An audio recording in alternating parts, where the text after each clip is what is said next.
Welcome to the Politics Guys. I'm Michael Baranowski, a political scientist at Northern Kentucky University.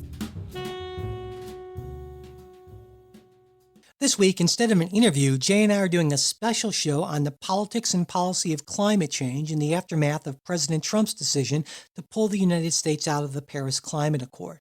Now, the withdrawal won't take full effect until November 4th, 2020. And, well, my hope, and one that I know is shared by countless people in the United States and around the world, is that the day before that, Americans will elect a new president who's fully committed to the Paris Accord and will be able to, get back in and start taking real steps to try to minimize what may very well be a global catastrophe for future generations. Now, there was a lot of very strong listener reaction to our discussion of the Paris Accord decision, including several listeners who said that after hearing what we had to say, they were unsubscribing from the show. No. Yeah.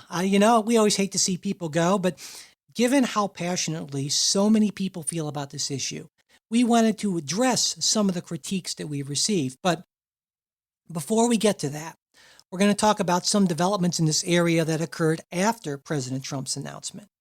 Now, the first of these developments is the creation of a movement called We Are Still In. That consists of, as of now, 182 cities and counties, 9 states comprising 29% of the U.S. population, including California and New York, 283 presidents of colleges and universities, and 1,371 businesses, including giants like Apple, Amazon, Google, IBM, and Target. They announced a commitment to, in their words, remain actively engaged with the international community as part of the global effort to hold warming to well below 2 degrees centigrade and to accelerate the transition to a clean energy economy that will benefit our security, prosperity, and health. Now, that's a lot of economic firepower there. And to me, it's a small positive sign in the wake of President Trump's efforts to essentially, dismantle the environmental progress made during the Obama years. Jay, what do you think?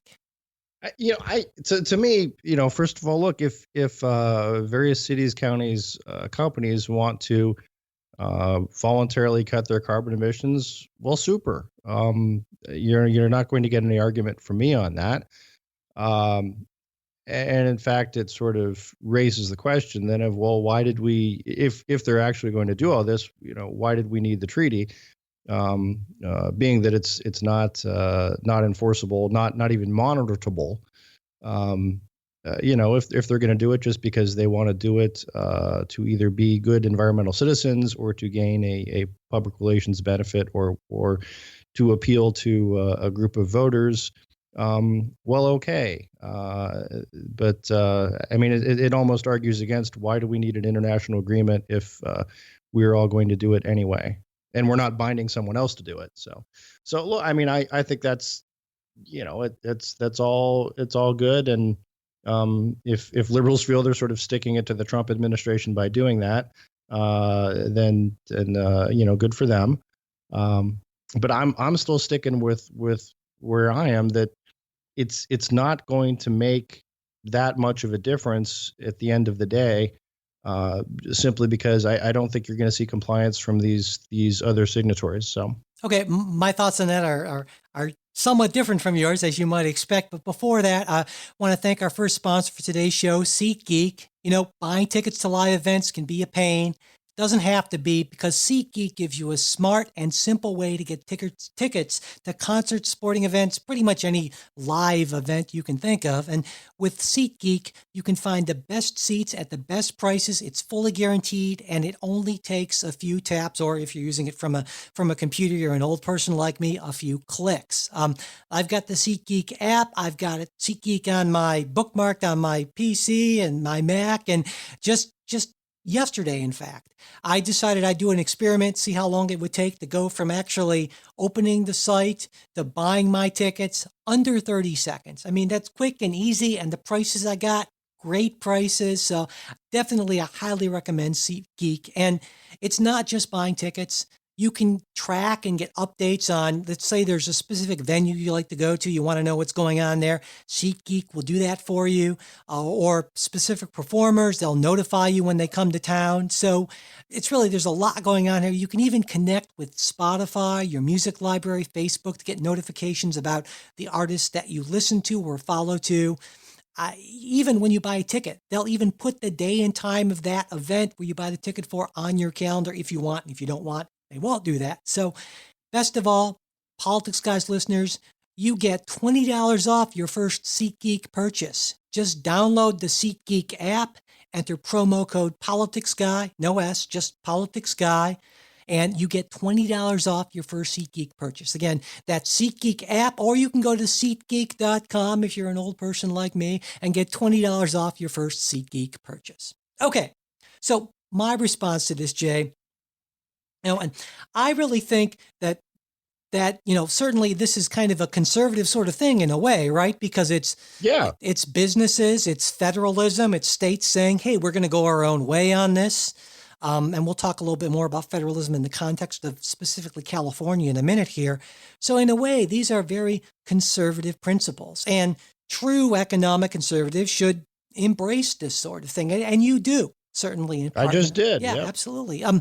I guess where I would take issue with you is that your comment about, well, why do we need the federal government if these private entities, if these subnational governments are going to do this? Well, I would say that we need. Well, less so. Why do we need the federal government? Why do we need an international agreement? Why do we need the federal government to sign an international agreement? Well, I would say we don't necessarily. I guess technically, I would say we do not need the federal government to sign an international agreement. But what we do need is the federal government to act in some way, because acting alone, while states and businesses can do, quite a lot, actually. Like, for instance, you might say, well, what can states do? Well, many states, I think it's like 29 states at this point, have targets about how much of their electricity has to come from renewable or alternative energy sources. So that's one thing. Cities can alter their building codes to increase energy efficiency, and a number of cities are doing things like that as well. So, and while that's great, businesses do kind of the same things, but you can only get so far with that. And the federal government can do things like, well, what President Obama tried to do with the Clean Power Plan, with fuel economy standards, fuel efficiency standards for vehicles.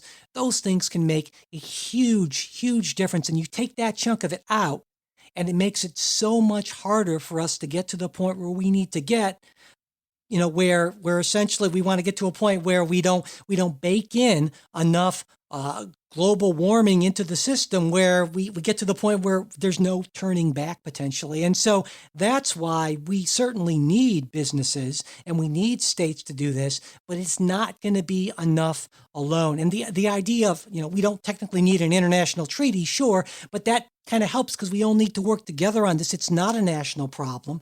It's an international problem, and we all need to do our part so that 50 years from now, we don't have, again, a total catastrophe. So, all right. So, I mean, really, I think you kind of made my argument. Again, look, I mean, to be clear, I'm not for global warming. Of course I'm not for destroying the earth. Sure. Despite what some listeners may think. I am not pro-pollution. But the way I look at this is let's be realistic. And look, you made a point of the federal government ought to do something. And okay, we can. Now, again, that should be a debate that is handled within the halls of Congress, where we debate the potential benefit that we can create for the global climate, and we balance that off against the costs that we're going to have to pay in terms of lost productivity, more money, taxes, so forth. People, really being put out of work. And that's a calculus that needs to be made. And I would rather see it be made here in our own country rather than taking on targets that we get from other countries. And to me, the point of an international agreement is we'll do something, and if we do it, we can count on you to do it. and I just don't. That's not going to happen. Again, everything is targets, and it may or may not take place, and it's not enforceable. There's not even a way to monitor it. And if you look at, for example, um, we recently talked about NATO and the NATO nations, which made a commitment to 2% of their GDP towards the cause. Well, we can't get those countries to do that. And those are countries who we are allies with and share a common, history and work well with, and we're not international competitors with, really. And the idea that these bigger countries, China and India, are actually going to put in place any kind of curbs on carbon, I just think is unrealistic. And at the same time, we're expecting ours to do that. Now, look, like I said, if independent companies, industries, cities, counties want to do it, super. But I'm hesitant to bind our country, or at least we would assume we intend to be bound, right? Well, Paris didn't bind us, right? I mean, and look, there's also there's a constitutional issue of, if we're going to have a treaty, it ought to be ratified, and this plainly wasn't. And so look, I don't hate Paris, I don't hate the world. I just think this is really sort of a lot of nothing. And yeah, I couldn't disagree more. And let me explain why. I think you're right in the sense that there were a lot of problems with the Paris Climate Accord, certainly. But that, to me, that's the nature of policy, not just internationally but nationally. It's supposed to be. And if it works properly, it's an iterative process, meaning you start with something and you build on that. And in fact, built into the Paris Climate Accord is a mechanism for meeting every few years to work on improving and reevaluating and so forth. And so this was the Paris Climate. Hold on. Right? Well, let me finish here. The Paris Climate Accord was never intended. This agreement was never intended to be the final word, the be all and end all. It was supposed to be a starting point. And you're right. Yes, we can still go to the meetings, but not when we're out of it.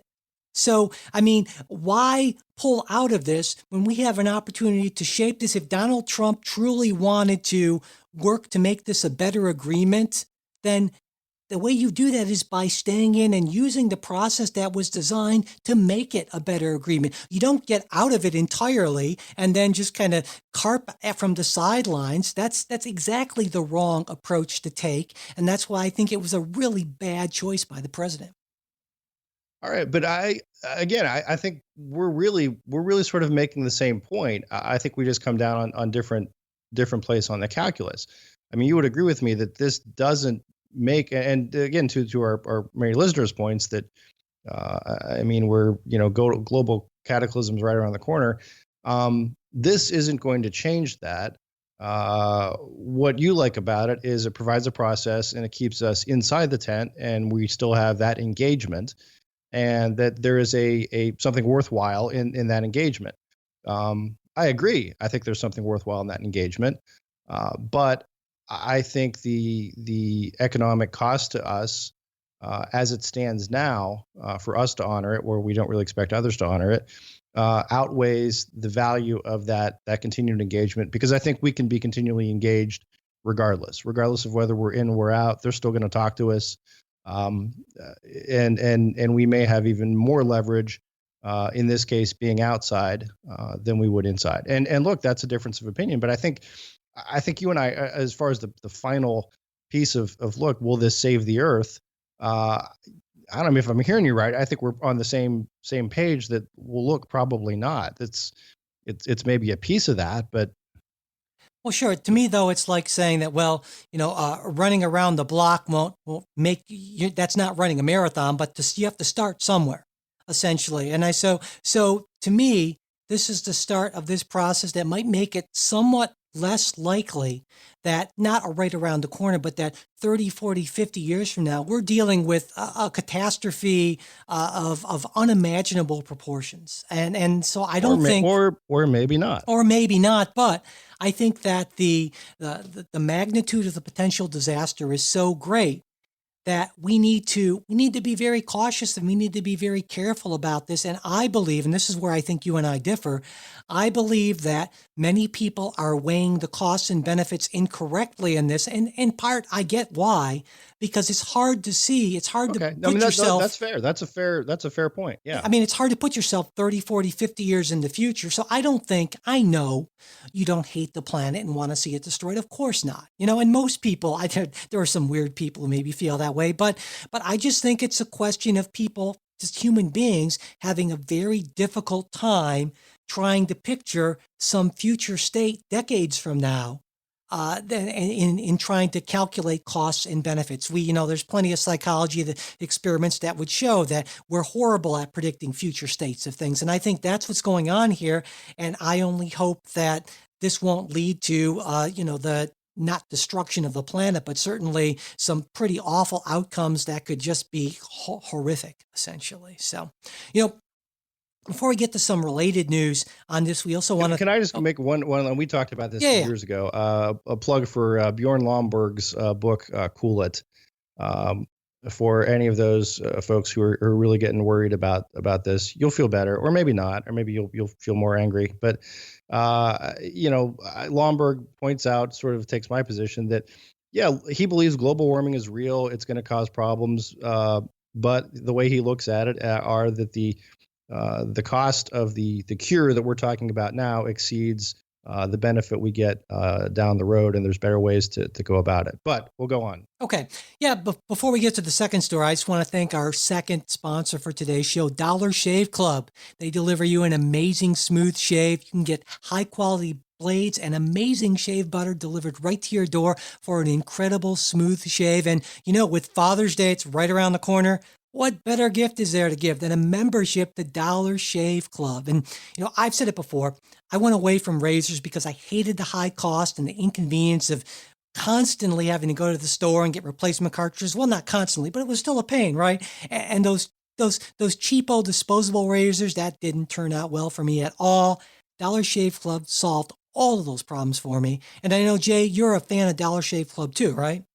Big fan. It is really, and I'll say this, I've said that before, best shave ever had, closest shave, most comfortable, and most economical. Yeah. I mean, so there you go. Close, comfortable, economical. What else would you want, really? I mean, and for a limited time, new members get their first month of the Executive Razor with a tube of their Dr. Carver shave butter for only $5 with free shipping. And after that, razors are just a few bucks a month.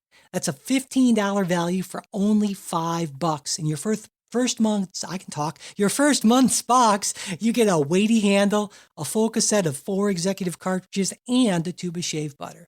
Now, you can only get this offer now by going to dollarshaveclub.com/TPG. That's dollarshaveclub.com/TPG. Okay, moving on to our kind of related story. California Governor Jerry Brown visited China last week, and he was treated almost like a head of state, really. Now, well, as you'd expect. Yeah. Well, okay. Put this in perspective. California, over 39 million people. It's by far the most populous of the states. It accounts for around 12% of the total U.S. population and over 14% of U.S. GDP. And if it were its own country, its GDP of right around $2.5 trillion, it would make it the 6th largest in the world, just behind the UK and slightly ahead of France. And because of that size and those huge Democratic majorities in the state, California has been able to pass state environmental policies that have really led the way in the U.S.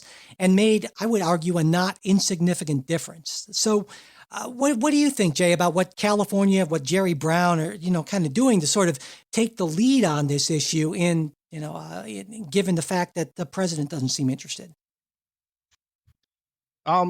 Look, again, I'm all for states doing what they can and exercising federalism and having that those laboratories of democracy. California's the unfortunate part is, or you can say fortunate depending on how you look at it, is that California does sort of set the standard because it's such a big market for a product sold throughout the United States. So its primacy, its big market power lets it play sort of a different level. Look, I may argue on the margins of this thing. Should they do it? Can they do it? Yeah, okay. Or what they doing good for everyone in the country, or is it unnecessarily stifling industry? I'd probably say the latter. But again, from a federalism standpoint, states ought to be able to do what they want in those things, unless, and the difference would be if the federal government wants to intervene and occupy the field on these questions, which it historically has not. Yeah, and I'm glad you brought that up. Or I shouldn't say historically has not, but again, it's a matter of it's a floor rather than a ceiling. Yeah. Or a ceiling rather than a floor. Yeah. Well, starting with the Nixon administration, that goes back quite a ways. California's been given a waiver to that allows it to set its own fuel economy standards that are higher than the federal government's requirements. And there are some people who are wondering if this waiver is something that might be pulled by the Trump EPA. Certainly, Scott Pruitt is probably no big fan of that thing. And so that's something to look for, to see if, because that, again, auto emissions, that's a huge contributor, and that would deal a real blow to California's effort if the EPA stopped granting that waiver, though it's still in effect now, and we'll definitely keep an eye on that. And I would say, look, this is going to maybe sound strange coming from a conservative, but again, from the federalism sort of standpoint, I get that. That makes sense. California has highly populated areas. They have big highways. They have people doing a lot of driving. They have a lot of cars. So it would make sense that fuel economy is a bigger issue. Emissions are a bigger issue to places like California than to, say, states like Nebraska. And that's sort of the beauty of federalism, is if California wants to put tighter restrictions on its emissions, it can. And folks in Nebraska do not have to, where conditions are significantly different, and the problems and the costs and benefits are significantly different, don't have to undertake those same regulations. Yeah, that's a great point. For older folks or people who want to look back people historically. Who remember federalism. Yeah, well, no, but I mean, you take a look at some pictures of, for instance, like Los Angeles in the 60s and the 70s. The smog issues that they had were just horrific. These are the same sort of issues that China is dealing with now. And so you can understand why they might want to talk a little bit about their solutions. California does a cap and trade sort of thing. China's moving to that. And again, like you said, there are really good reasons why this is a serious problem in California and some of the huge cities in China as well. So yeah, of course, I'm in favor of this. I'd like to see this as a model for the country as a whole. But I say, go, Jerry Brown, go. Okay. Moving on to some of the listener comments we received. Like I said, there were a bunch. I just pulled out a few that I thought were representative. First is sucks. There were a few like that. Yeah. Sort of representative. Exactly. First is Pascal, who writes, I was thoroughly disappointed by your discussion about the Paris Accord. How can you tackle this topic without bringing up climate change even once is beyond me. And I'm deliberately ignoring Jay's ridiculous closing satirical comment about it. Not a word about scientific consensus, the international outcry from world leaders, NGOs, and, hello, people.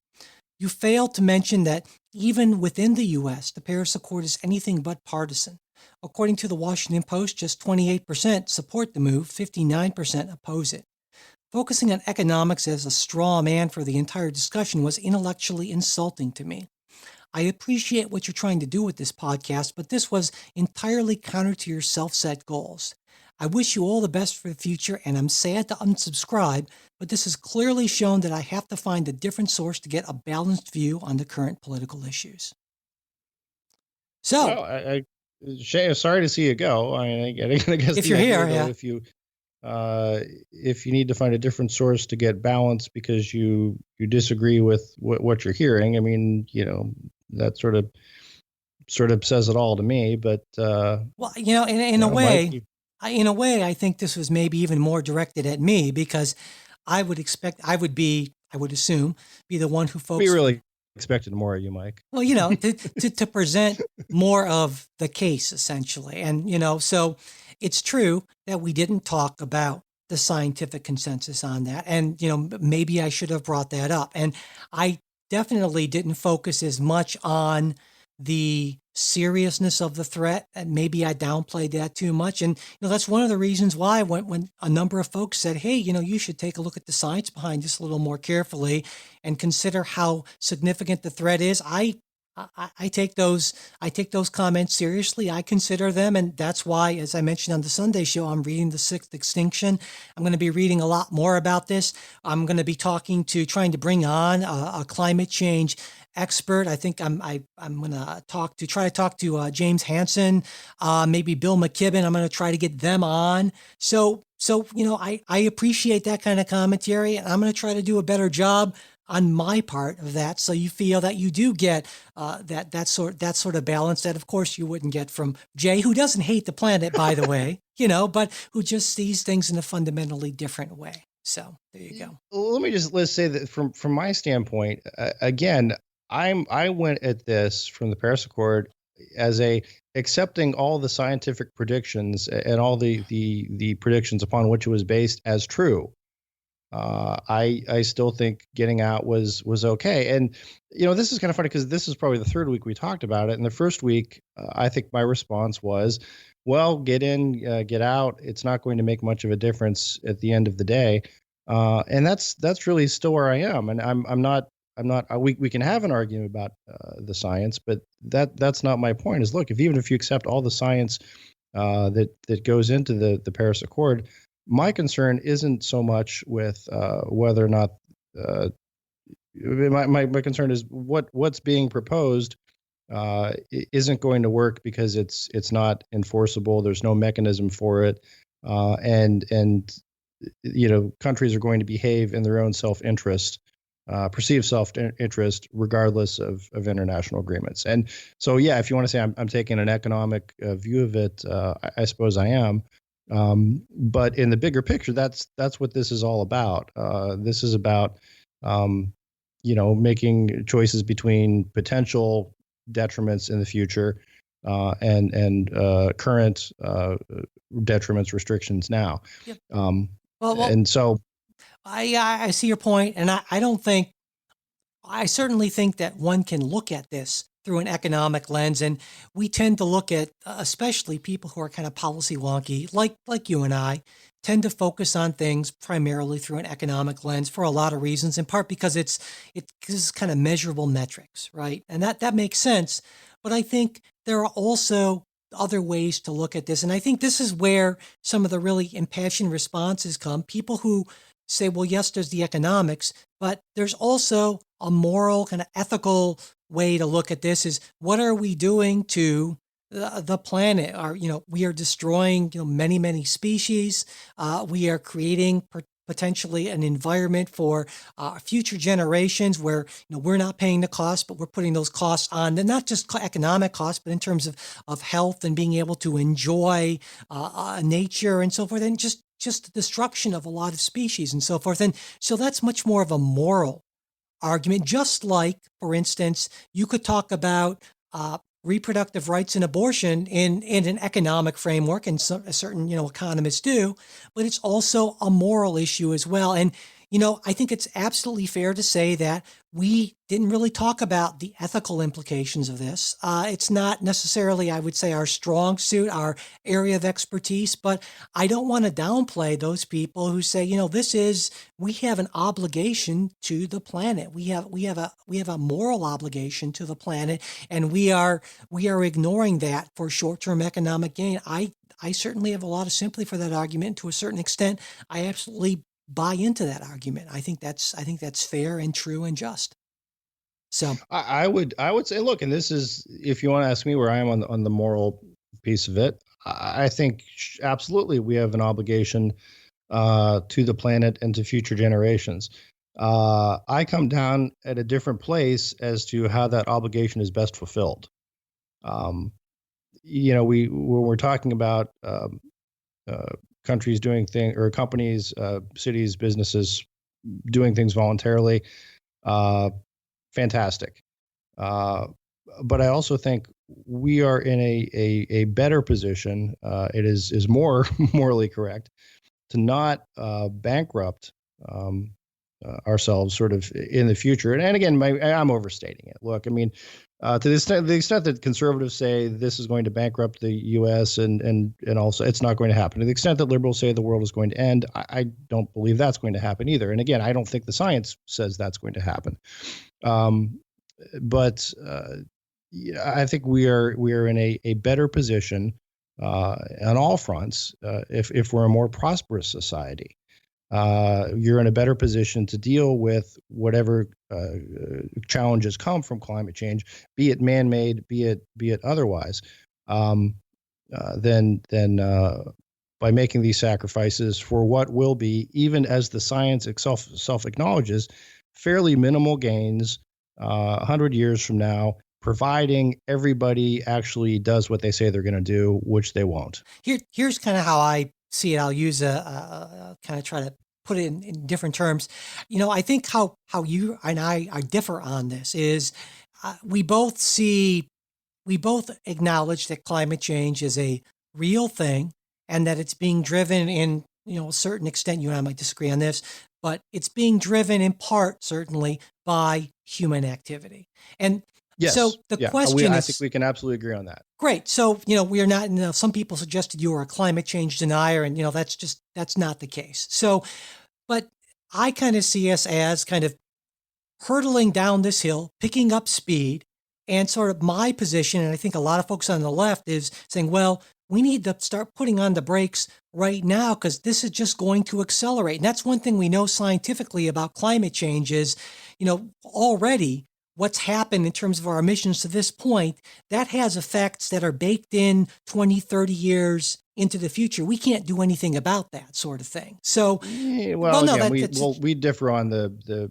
science on that, I think, and that, again, just to my point, if you look back at the predictions that were made 30 years ago, but let's not, sure. They've been wrong. So, you're saying, our level of confidence in predictions 20 to 30 years in the future, we ought to take with a similar grain of salt. Well, let's back off of that though. But you acknowledge that the basic science, regardless of the numbers, that the basic science says that the things that we put into the atmosphere now have long-term effects. Okay.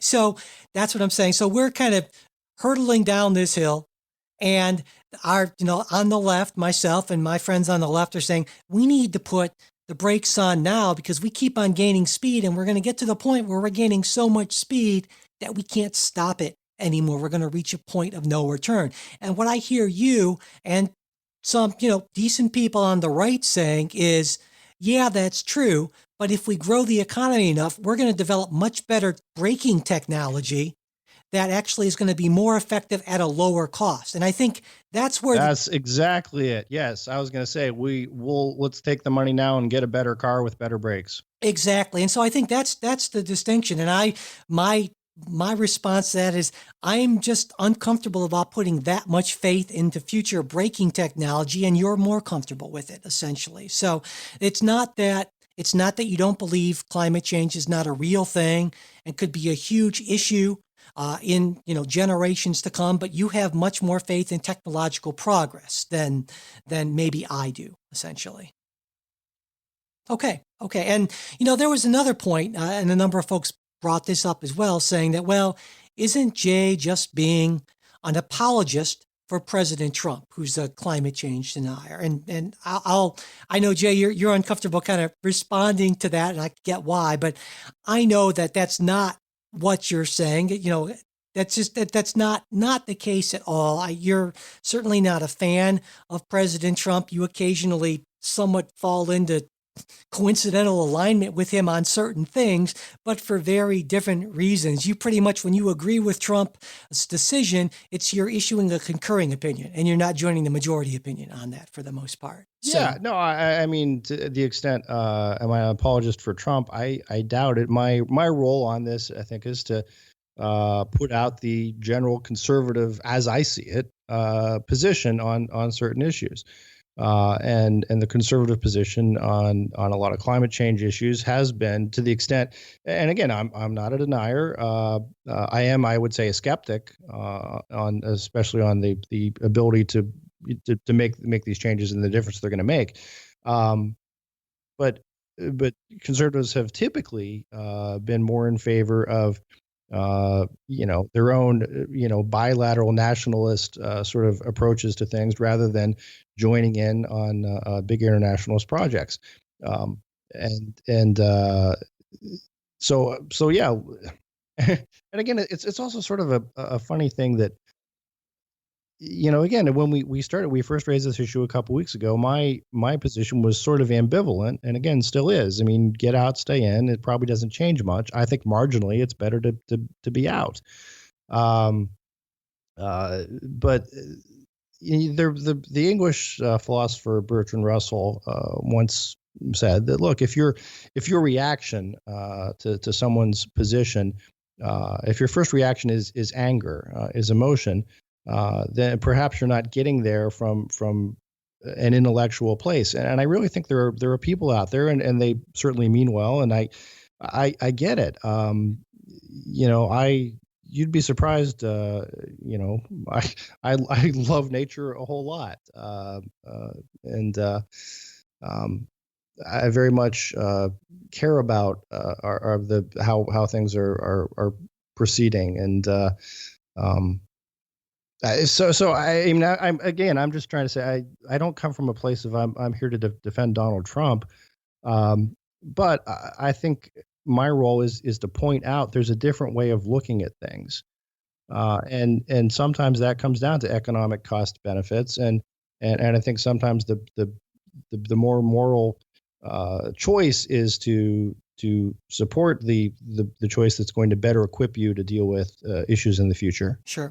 And that's why, I mean, I agree with you on that. We can, both of us are, I know, and this is, in part of because we've been friends for many decades now. You are arguing from a position of good faith, and are a fundamentally decent person, and I know you believe the same thing of me. Yeah, but so that's why I think, while I certainly respect that Pascal's views, and I know a number of other people feel this way, I don't think that our discussion was counter to our self-set goals, not at all. And we can disagree about these things without accusing the other person of being fundamentally evil or uncaring or something like that. And I think that's part of the problem with so much political debate on these sort of issues. This is one of these issues, certainly. Like I said, reproductive rights, abortion is another one where it's so hard because people feel so passionately because they feel the stakes are so high. And yet there are decent people on both sides who just kind of see the costs and benefits, both economically and in other terms, and, the responsibilities and so forth, in a different way, but that doesn't make them bad or evil people. And I think to the extent that we categorize them that way, it makes it even harder for us to come together and try to do something about these things. So, all right, one more bit of listener mail. Tyler from Salt Lake City, Utah, who writes, "Good show on Sunday, as always. Conservatives, especially the ostensibly libertarian-leaning variety, give great deference to markets and economics to fix pretty much any problem, but fail to ever factor in how pollution has real costs that aren't being accounted into market prices. Pollution in economic terms is what they call an market externality, which is just a fancy way of saying it shifts costs to others not necessarily responsible. We see this in health outcomes for poor areas of the country. Sea level rise and ocean acidification are other examples of problems that will affect countries who had very little participation in the cause, for example, Bangladesh. So, if in general, conservatives oppose regulation as a means to shift the costs of pollution back onto the producers, why are they also opposed to market solutions like a carbon tax?" Jay, what do you think? Well, let's think about that. I guess the biggest point is I don't know that a carbon tax. How does that really shift the cost, or how does that benefit those who might be the people in Bangladesh, for example? And again, there's some assumptions that they're baked in there, but let's assume them for the sake of argument. I think that there are market extra. I don't know. Look, I'm not sure I entirely understand the question. I guess is why shouldn't we have a carbon tax? Because that would be more fair to, island countries or Bangladesh. Well, pull back from that. Okay, let's simplify the question a little bit. I think at the heart of Tyler's question, at least as I understand it, is he's arguing that there is a cost associated with pollution, not just to Bangladesh, but to future generations. In other words, so we are imposing a cost on future generations, and I think proponents of a carbon tax or proponents of something similar, a cap and trade system, which, for instance, used to be something that Republicans actually advocated for. John McCain, the 2008 nominee, was a supporter of something like this. So it's not like this was never a Republican position. It just hasn't been lately. And the argument was exactly that we need to essentially properly price the cost of carbon. And the only way to do that is not just to price what it costs now, but what it's going to cost in the future in terms of environmental degradation, cleanup, and other things like that. And to me, that's an eminently reasonable argument, and that's one of the things that I liked about John McCain and that kind of older Republican tradition where they wanted to consider things like that. Gotcha. All right. No, that makes more sense to me. But I would say the difficulty is in pricing those future detriments. That's where we disagree. As I pointed out earlier, so much of the science of the predictions that have been made have been wrong. So when you're asking people now to make expenditures to do things that will, in real life, put coal miners out of work, put that sort of thing. When you're asking them to do that based on a future, well, maybe this will happen in Bangladesh or somewhere else. That is a really tough sell politically. And I think to some extent we come back to as a American nation state, are our first interests to look after our country, or is it to look after others? And this is going to sound horrible and mean, and then we're going to get all kinds of mail coming back to me again. Let's put Bangladesh aside. Nation states act in their own perceived best interest. But let's put Bangladesh aside. Let's forget about that entire aspect of it. It sounds to me, we both agree that pollution imposes costs on future generations of United States citizens, right? Okay. So now, maybe I misheard you, but it sounded like what you said is that because it's difficult for us to accurately calculate those costs, we shouldn't consider them at all. No, I'm not saying we shouldn't consider them at all, but should we do nothing? In other words, I understand the argument to say, well, there's reasonable people can differ on what these costs are, and we can come up with a range of estimates and so forth. And maybe conservatives and liberals would differ on, well, liberals will probably want to go more toward the high end of that range, sure. Conservatives. But the idea that since there's not one definitive number, we should do nothing, to me, that doesn't track logically.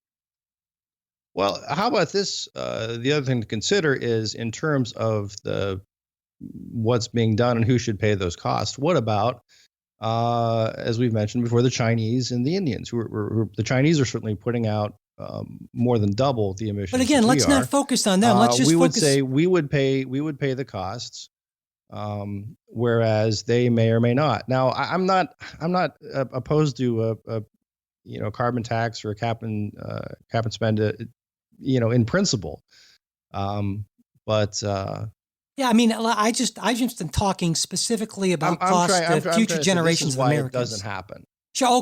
Okay. Fair enough. Yeah, the politics of it is because the very real costs that we would incur right now are very visible, and the potential costs are hypothetical, and they're way into the future. Sure, it's the exact same reason why so many Americans don't save enough for retirement. It's hard to take a hit now to ensure a prosperous future. It's just a difficult thing to do. And from a political standpoint, you're absolutely right. So I just wanted to be clear. You're talking about the politics of it, but in terms of the logic of it, you're not rejecting the logic of it. You're just saying politically it's difficult to do. Right, difficult, if not to some extent impossible. And again, maybe there's a way to navigate this through, and there's a compromise to be found where you say, listen, we understand that we may be sacrificing thousands, hundreds of thousands of jobs and that income and productivity right now. And if you can get the populace to go along with that, then okay, that's the way the system works. But I think so often liberals discount the real impact of the policies right now. And again, if you want to know what's the damage of that, well, Donald Trump won Pennsylvania. Donald Trump won West Virginia. Those are the impacts I think that you see now of you've got people who are really legitimately worried about keeping their jobs, putting food on the table, sending their kids to school, and what I think what bugs a lot of conservatives is that those concerns are very much discounted. It's like, oh, come on, just quit mining coal and find something better to do. But it can't happen just like that, and I think we ought to consider those costs as not insignificant. So sure, then, and those are very real costs. Absolutely.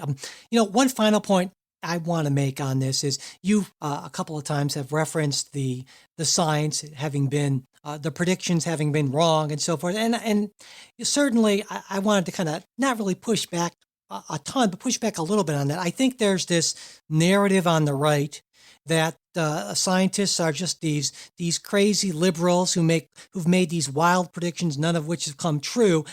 I think what's going on here is a lot more nuanced than that. I think there are two things going on here.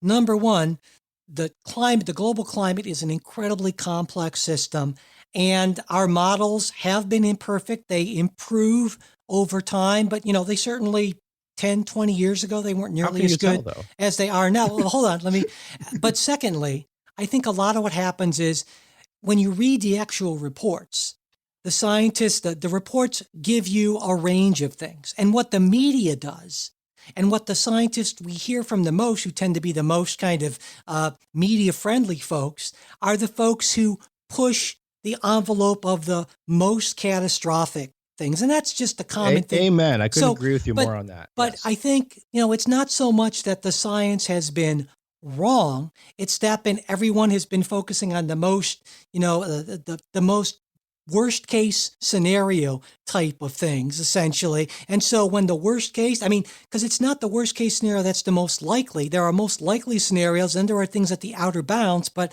what the media is going to report on is this outer bound thing.